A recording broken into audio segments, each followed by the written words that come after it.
కడతాల్లోని కైలాసపురి మహేశ్వర మహాపిరమిడ్లో పత్రిజీ ధ్యాన మహాయాగం అత్యంత వైభవంగా జరుగుతోంది. ఈ కార్యక్రమంలో పలువురు సీనియర్ పిరమిడ్ మాస్టర్లు పాల్గొని తమ సందేశాలు ఇస్తున్నారు. యాగంలో 8వ రోజు డిసెంబర్ 28న సీనియర్ పిరమిడ్ మాస్టర్ లక్ష్మణరావు పాల్గొని తన సందేశాన్నిచ్చారు. ఈ భూమి మీద ఇప్పటి వరకు ఏ గురువు కూడా తాను గురువును కాదు అని చెప్పలేదని, ఒక బ్రహ్మర్షి పత్రిజీ మాత్రమే చెప్పారని గుర్తు చేశారు. దైవత్వం, సమానత్వం, రాక్షసత్వం మనలో ఉన్నాయని, హింసను వీడితే మానవత్వం, ప్రేమతత్వం వల్ల దైవత్వం వస్తుందని చెప్పారు. మనకు ఏదిస్తే అది తిరిగొస్తుందని, అది ప్రకృతి ధర్మం అని తెలియచేశారు.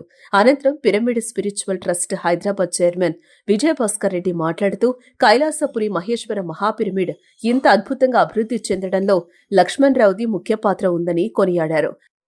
ధ్యాన జగత్తు అనే బుక్ అనేది మీకు తెలుసు, కానీ దానిలో వచ్చేటప్పటికి ఇప్పటికి 24 సంవత్సరాలు కంప్లీట్ అయ్యి 25వ సంవత్సరంలో రాబోతుంది.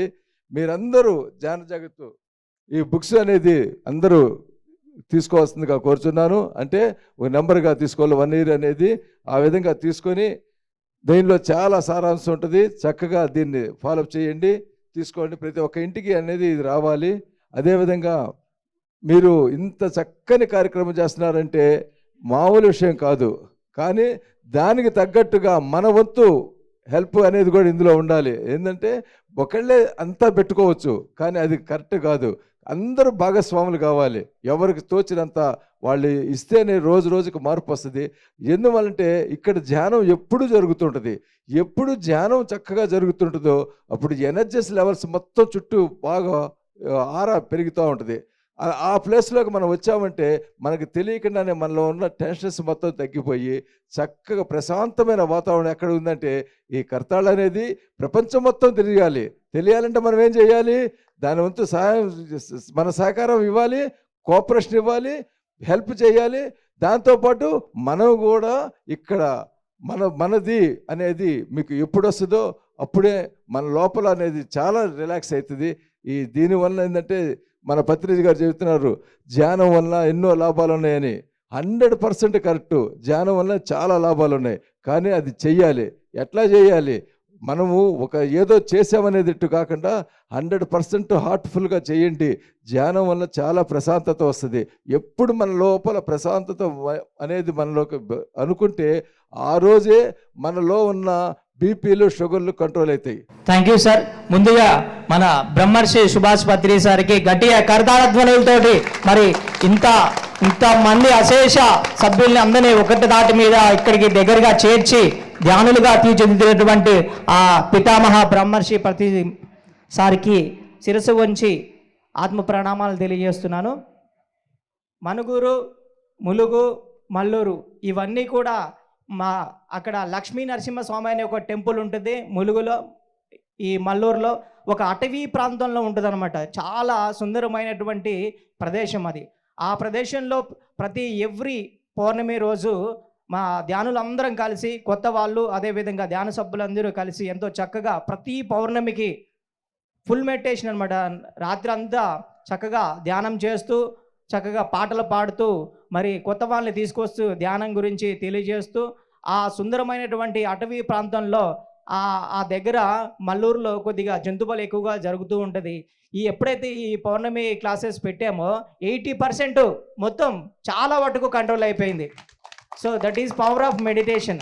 సో అక్కడ అంత ధ్యానం క్లాసులు నిర్వహించడం వల్ల, ఆ విధంగా ధ్యానులందరం కలిసి అక్కడ పెట్టడం వల్ల ఆ జంతుబలి అనేది నిషేధించడం జరిగింది.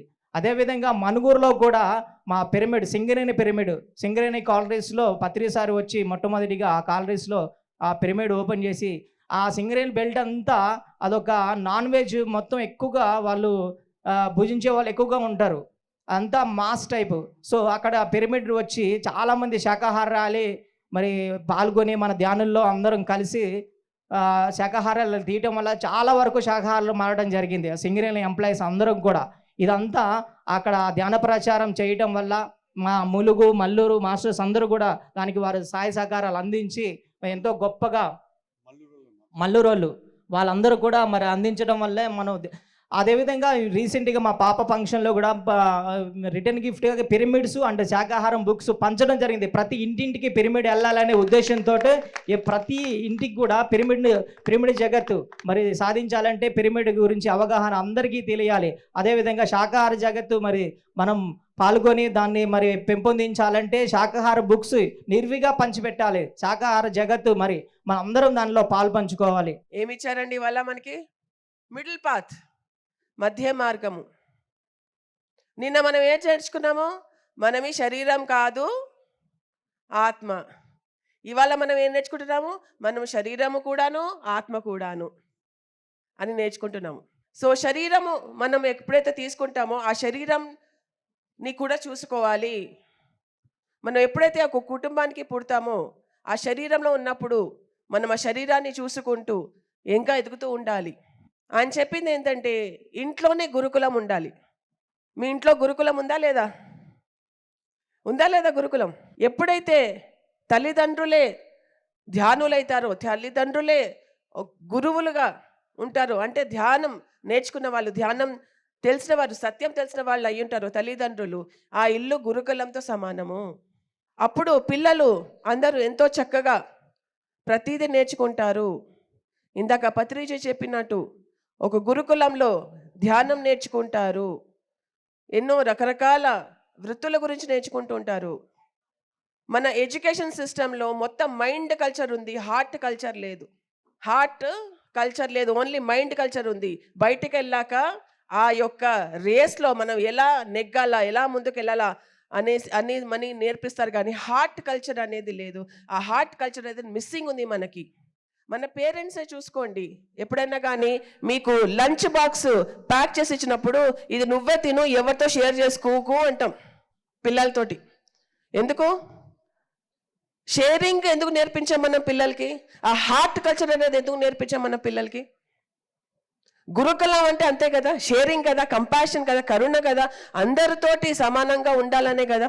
ప్రతి ఒక్క ఫ్రెండ్ తోటి, ప్రతి ఒక్క వ్యక్తితోటి మనం సహృదయంగా ఉండడం ఎప్పుడు నేర్పిస్తాము? ఎప్పుడైతే ఇంట్లో తల్లిదండ్రులు గురుకులంకి అనుగుణంగా ఎప్పుడైతే వస్తారో వాళ్ళకి హార్ట్ కల్చర్ అనేది తెలుస్తుంది. Heart culture is very very important, చాలా ఇంపార్టెంట్. హార్ట్ అనేది మనము పెంపొందించుకోవాలి. సో ప్రతి ఇల్లు కూడా ఒక గురుకులం లాగా ఉండాలని ఆయన మనకి ఆదేశాలు ఇస్తున్నారు. అందుకే చిన్నప్పటి నుంచి ధ్యానం నేర్పించాలి. ఇంకా మాట్లాడితే నేనేమంటే గర్భం ఎప్పుడైతే ఉంటుందో అప్పటి నుంచి స్టార్ట్ చేయాలి వాళ్ళకి ధ్యానం చెప్పడం. అప్పుడే వాళ్ళకి ఆ విత్తనాలు అనేవి పడతాయి, ధ్యానం అనే విత్తనాలు పడతాయి, ఆధ్యాత్మికత అనే విత్తనాలు పడతాయి. అలాంటప్పుడు ఎంత గ్రేట్ మాస్టర్స్ మన భూమికి ఇచ్చిన వాళ్ళం అవుతాము. వాళ్ళు బుద్ధులు అవుతారు, వాళ్ళు జీసస్లు అవుతారు, వాళ్ళు కృష్ణులు అవుతారు, వాళ్ళు పత్రిజీలు అవుతారు. ఆ భగవంతుడు మన దగ్గర 13 ఇయర్స్ వచ్చి ఆ విద్యను అంతా మనకు నేర్పి మరి ఇక్కడనే శ్వాస వదిలాడు. తప్పనిసరిగా వారి ఆశలని మనమందరం బాగా చేసుకుంటూ వారి విధానాలు నేర్చుకుంటే బాగుంటుందని చెప్తూ, అదేవిధంగా భాస్కర్ రెడ్డి గారు చెప్పారు ఇరిగేషన్ ఇక్కడ డ్రింకింగ్ వాటర్ కూడా ప్రాబ్లం ఉన్నదని. నేను మినిస్టర్గా ఉన్నప్పుడు ఇక్కడి వరకు నీళ్ళు ఇప్పించాం. కీర్తిశేషులు జైపాల్ రెడ్డి గారు మినిస్టర్గా ఉన్నప్పుడు మేమందరం వచ్చి ఈ ఏరియా డ్రాట్ ఏరియా అని ఇక్కడి వరకు వీరందరి ఆలోచనల మేరకు నీళ్ళు తెచ్చినా ఇది బాగా హైట్ పైన ఉన్నది కాబట్టి రాలేకపోయింది. తప్పనిసరిగా ఇప్పుడే అన్నాను, ఇంకో చిన్నగా ఏదైనా పెడితే వస్తుందా అంటే చాలా హైట్ మీద ఉంటుందని చెప్తా ఉంటాడు భాస్కర్ రెడ్డి గారు. తప్పనిసరిగా ఇటువంటి ఆలోచనలని మనందరూ బాగుండటానికి మరి ఇప్పుడే చెప్తా ఉంటే ఒక మేడం వచ్చి స్కూళ్ళల్లో కూడా క్లాస్ పెట్టాలని.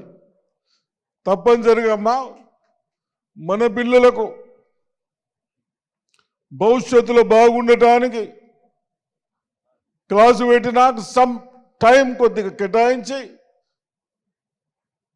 మనం ధ్యాన ఎగ్జామ్ చేయించడానికి ప్రయత్నం చేద్దాం. Power of breath belief system అనే అంశంపై చర్చ జరిగింది. ఈ కార్యక్రమంలో సీనియర్ పిరమిడ్ మాస్టర్లు శివప్రసాద్, స్వర్ణలత, కుక్కట్పల్లి లక్ష్మి, నరేంద్ర ఆసూరి, సాయి కుమార్ రెడ్డిలు పాల్గొన్నారు.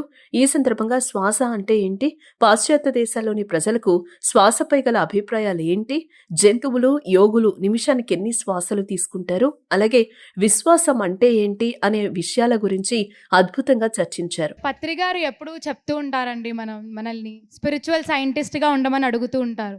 మరి స్పిరిచువల్ సైంటిస్ట్ అంటే ఏంటి? గుడ్డిగా అన్నిటినీ ఫాలో అవ్వడం కాదు, మనం ఫాలో అయ్యే ప్రతిదాన్ని ప్రశ్నించాలి. ఇది చేస్తుంది మనం కరెక్టా కాదా, కొత్త కొత్త విషయాలు ప్రతి క్షణం మనం నేర్చుకుంటూ ఉండాలి. We always have to be a student to learn new things. So ఈరోజు ప్యానల్ డిస్కషన్లో భాగంగా I would like to raise few issues. So my first issue is, శాకాహారం కేవలం మనం తినే ఆహారమేనా, లేకపోతే ఇంకేమైనా విషయాలు కూడా ఉన్నాయా? I would like to know all of your opinions.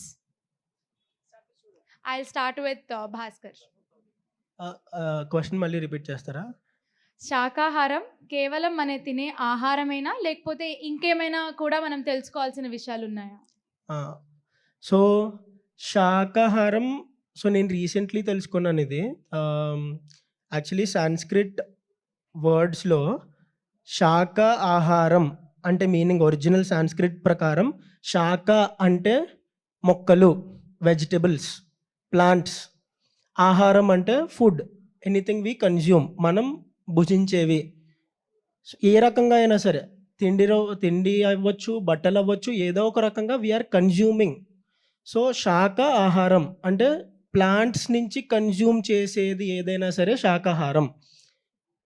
So అది ఫుడ్ అవ్వచ్చు, క్లోత్స్ అవ్వచ్చు, లేదా ఇంకా ఏదైనా మన రొటీన్స్లో ఉండే షాంపూస్ కానీ, ఫేస్ క్రీమ్స్ కానీ, మనం డైలీ యూజ్ చేసే ఏ ప్రోడక్ట్ అయినా సరే, if it is coming from plants then it is called శాకాహారం అని నేను రీసెంట్గా తెలుసుకున్నాను. I'm glad you asked this question. Yeah, నా ఆన్సర్ కూడా సేమే. సో బేసికలీ శాకాహారం అంటే వెజిటేబుల్స్, అంటే మిల్క్ని తీసేసేసి ఓన్లీ వెజిటేబుల్ ప్లాంట్ బేస్డ్ ఫుడ్ని శాకాహారం అంటారు. అంటే దానిలో హనీ కూడా రాదు. మిల్క్, వెన్న, ఘీ, కర్డ్, బటర్, ఈ మొత్తం ఫారెన్ ఏజెంట్, ఒక వేరే మ్యామల్ నుంచి వస్తుంది, ఆవు అయినా బర్రె నుంచి వస్తుంది. సో శాకాహారం అంటే కంప్లీట్లీ కమింగ్ ఫ్రమ్ ప్లాంట్స్, అంటే వెజిటేబుల్స్. శాకాహారం అంటే ధర్మంతో సంబంధం ఉన్నది. ఏ విధమైన ఇండైరెక్ట్ అయినా డైరెక్ట్ గానే దేన్ని హింసించకుండా వచ్చేది శాకాహారం. అది ఓన్లీ ప్లాంట్ నుంచి. చాలామంది ఎగ్ అంటారు, ఎగ్ కూడా ప్లాంట్ అంటారు, ఏది వెజిటేరియన్ అంటారు. సో అది చెట్టు నుంచి రాదు కాబట్టి అది 100% నాన్ వెజ్. మిల్క్ కూడా it's equal to non veg. శాకాహారం అంటే non violence, non harming, non interference, non killing. So simple but deep meaning. So అయితే మీరు చెప్పిన విధంగా ఆలోచిస్తే మిల్క్ కానీ, హనీ కానీ, మనం యూజ్ చేసే బ్యూటీ ప్రోడక్ట్స్ కానీ అన్నిట్లోనూ ఎందులోకందులో హింస కొంతగా ఉంటుంది అని మీరు చెప్తున్నారు. మరి ఇది తినకూడదు, ఇది తింటే ఇది అహింస అని వాళ్ళకి ఎలా చెప్తాం? Because they are coming up that కి this is my personal choice, ఇది నా పర్సనల్ చాయిస్. మరి ఆ పర్సనల్ చాయిస్ అన్నప్పుడు మనం వాళ్ళకి ఎలా బోధించగలం? First of all personal choice అంటే ఏంటో అర్థం చేసుకోవాలి. అంటే పర్సనల్ చాయిస్లో విక్టిమ్స్ ఉండకూడదు బేసికల్గా. అంటే వేరే ఒక ఏజెంట్ ఉండకూడదు. అంటే ఇప్పుడు మిల్క్ ఐటమ్స్లో ప్రాబ్లం ఏమవుతుంది ఏమంటే, తల్లి పాలు ఫస్ట్ ఆఫ్ ఆల్ ఎవరికి? పుట్టిన పసి బిడ్డకే, అంతే కదా. ఆవు తల్లిపాలు ఆవు బిడ్డకే, బరే తల్లిపాలు బరే బిడ్డకే. సో ఇప్పుడు ఏంటంటే మనం ఏం చేస్తున్నామంటే ఈ డైరీ ఇండస్ట్రీలో ఒక కాఫ్ని, ఒక మదర్ని సపరేట్ చేస్తున్నాం, మిల్క్ని ఎక్కువ మనమే ఎక్స్ట్రాక్ట్ చేస్తున్నాం. సో ఇప్పుడు ఏమవుతుందంటే అది హింసతో ఉండే ఫుడ్ని హింస ఫుడ్ అంటారు. అహింస అంటే మొత్తం ప్లాంట్ బేస్డ్ని అహింస అంటారు. That is the problem with the milk products. చాలామంది అహింస ఫుడ్ అంటే శాకాహారం, మనం శాకాహార ర్యాలీస్కి చాలామంది వెళ్తూ ఉంటాం. సో వెళ్తా అంటే మనము ఇప్పుడు పాలు, పెరుగు అన్నీ మనం కన్జ్యూమ్ చేస్తాం. ఇక్కడ అన్కాన్షియస్నెస్లో, అంటే మనం తీసుకున్న ఫుడ్ కాన్షియస్నెస్లో ఉండాలి. అంటే మనం తీసుకున్న ఫుడ్ ఎంత కాన్షియస్గా, మనం తీసుకున్నది కరెక్టా కాదా, అది ధర్మంగా మనం ఫుడ్ తీసుకుంటున్నామా, ఎవరిని డిస్టర్బ్ చేయకుండా, ఏ ప్రాణిని హింసించకుండా తీసుకుంటున్నామా లేదా, అది అహింస అంటే. అంత కాన్షియస్నెస్లో మనం ఉంటామో, ఎంత కాన్షియస్ అంటే మనం వేసుకునే బట్ట, మనం తీసుకునే కాస్మెటిక్స్ కానీ, మనం చేసే ప్రతి ఒక్కటి మనం కాన్షియస్నెస్లో ఉండాలి. ఇప్పుడు ఇంకొకటి ఏంటంటే మనం వాడే ప్లాస్టిక్ కూడా ఎంత ఎంత హాని అంటే ఎన్వైరన్మెంట్కి. Personal choice, okay. Personal choice అంటే నీకు ఎవరికి హింసించకుండా ఉండేది, అది నీ పర్సనల్ చాయిస్ అయి ఉండాలి. నేను నాన్ వెజ్ తింటే అది నా పర్సనల్ చాయిస్ అంటే అది రాంగ్. సో ధర్మంకి విరుద్ధంగా వెళ్ళడం అది పర్సనల్ చాయిస్ కానే కాదు.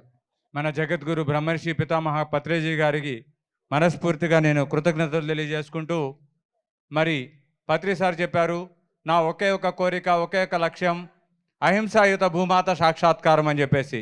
ఎప్పుడైతే ఈ భూమి మీద అహింసాయుత భూమాత సాక్షాత్కారం జరుగుతుందో, ఎక్కడైతే జీవహింస అనేది లేకుండా పోతుందో, ప్రతి జీవి కూడా ఈ భూమి మీద స్వేచ్ఛగా జీవించగలుగుతుందో, మనుషులతో పాటుగా మనకి స్వేచ్ఛగా జీవించే హక్కు ఎంత ఉందో, ఈ భూమి మీద ఉన్న ప్రతి మూగజీవికి కూడా అంతే హక్కు ఉంది.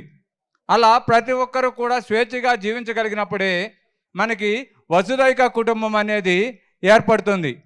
మరి అలాంటి వసుదైక కుటుంబాన్ని నిర్మించడం కోసం పిఎస్ఎస్ఎల్ మూమెంట్ని స్థాపించి 40 సంవత్సరాలుగా ఎంతోమంది పిరమిడ్ మాస్టర్లను తయారు చేశారు మన పత్రిజీ గారు. మరి అందులో ప్రతి ఒక్కరూ కూడా ఆ యొక్క లక్ష్యం కోసం అహర్నిశలు శ్రమిస్తూ ప్రపంచవ్యాప్తంగా ఎంతటి ధ్యాన ప్రచారాన్ని చేస్తున్నారో, ఎంతటి అహింస ప్రచారాన్ని చేస్తున్నారో లెక్కే లేదు. వాళ్ళందరికీ ఈ సందర్భంగా నేను కృతజ్ఞతలు తెలియజేస్తూ, అందులో ఒక్కడిగా ఉన్న నేను మరి వసుదైక ఫౌండేషన్ స్టార్ట్ చేసి ఇక్కడ ఉన్న ఎంతోమంది యువత ద్వారా ఎన్నో వినూత్నమైన ఆలోచనలతో ఈ ధ్యానాన్ని, శాకాహారాన్ని ముందుకు తీసుకెళ్లే ప్రయత్నం చేస్తున్నాము. ఇందులో భాగంగా మొదటిగా ఎస్ఆర్ నగర్లో గురుస్థాన్ అని స్థాపించడం జరిగింది 2.5 సంవత్సరాల క్రితం. ఆ 2.5 సంవత్సరాల క్రితం స్థాపించిన గురుస్థాన్ ద్వారానే ఈ రోజున ఎంతమంది యువత ధ్యానం నేర్చుకుని ఆర్గనైజర్స్గా ఉంటూ ఎన్నో కార్యక్రమాలు చేస్తున్నారు. ఈ యొక్క గురుసేనకి గట్టిగా క్లాప్ చేస్తూ, మరి ఇంత గురుసేన రావడానికి ఆ గురుస్థాన్ ద్వారా మొదటి పాత్ర పోషించింది సంధ్యమ్మ. ఒకసారి ఈ సందర్భంగా సంధ్యమ్మకి మనస్ఫూర్తిగా కృతజ్ఞతలు తెలియజేద్దాము. సంధ్యమ్మ ఫ్యామిలీ అందరూ కూడా ఆ ఒక్క ఫ్యామిలీతో మొదలైంది గురుస్థాన్. ఈ రోజున 100 మంది గురుసేన సభ్యులతో ఎంతో విస్తృతంగా ధ్యాన ప్రచారం జరుగుతూ ఉంది.